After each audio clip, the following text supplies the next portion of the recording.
Well, hello friends, how's it going? Today is Thursday, beautiful day out here in Kansas. Just moving some sheep, and wanted to talk to you today about one of the greatest social injustices our nation, America, has ever seen. And it has come on relatively recently, and I figure, man, with all the wannabe up and coming social justice warriors that are willing to want to go out and fight for the way the world ought to be, not as it is, figuring out what are the injustices and what are keeping the poor people poor and actually making them more poor. Well, it's food. Oh yeah, food. Food has the power to manipulate our attitude, our energy level, and if we do not have energy to think, we act impulsively. We make dumb decisions financially, nutritionally, emotionally. We act almost like, an animal, really. And the thing about our government is it destroyed multiple generations with welfare. It allowed these people to look under the umbrella that they were being taken care of, but the problem is that the industry was the one that put all the regulation on the welfare. Not just all the industry, the food industry. They were the ones that wrote the laws about what things could be available and what things shouldn't be available, both in zoning laws and inner cities, what grocery stores were available, who could build where, what foods would be available in what stores, what foods would be available in what schools. Oh yeah. And it is fact of matter that you have to have access to healthy food to make healthy decisions. There's billions and billions of studies and research done on this. Wardens that ran prisons and all they did was change the diet of the prisoners. All of a sudden they were less anxious, they were less aggressive. Things in the prison ran fluidly, and they were able to do it once they changed the diets. That money was then able to be allocated to other things other than, trying to employ more officers to keep the unruly prisoners under confinement or whatever. And I find it interesting today in southeast Kansas. We live in what most would consider the poorest part of Kansas, and we have 90% of our land in Kansas is deemed as agricultural zoning.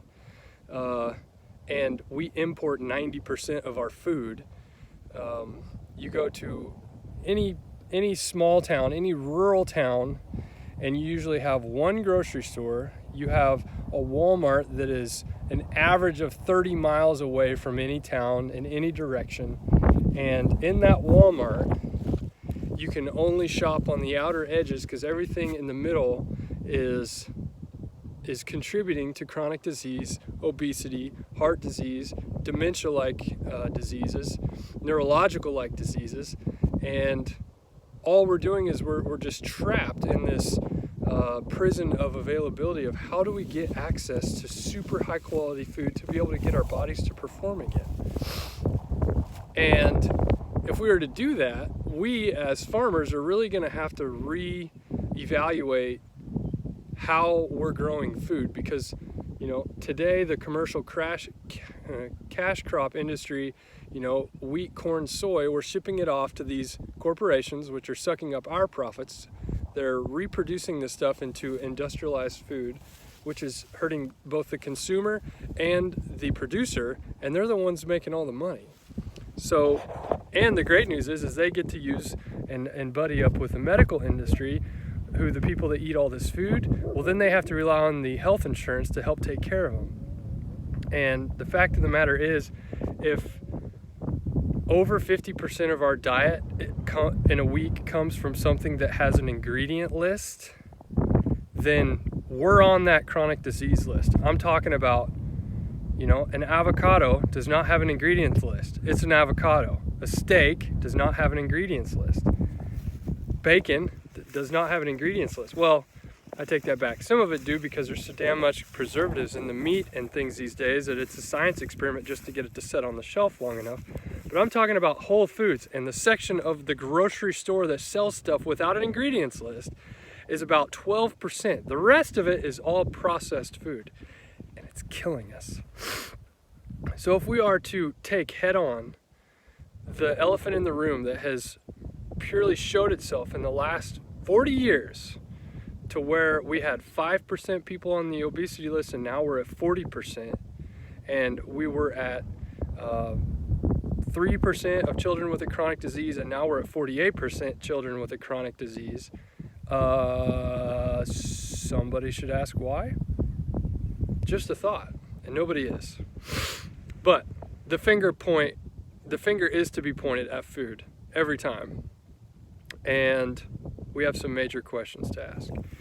Anyway, I'm gonna put a link below if the subject makes you curious at all, and please respond and listen and keep your ears open and vote with your dollars, because that's how you make change when your government is controlled by corporations. Anyway, you guys have a great day. See you.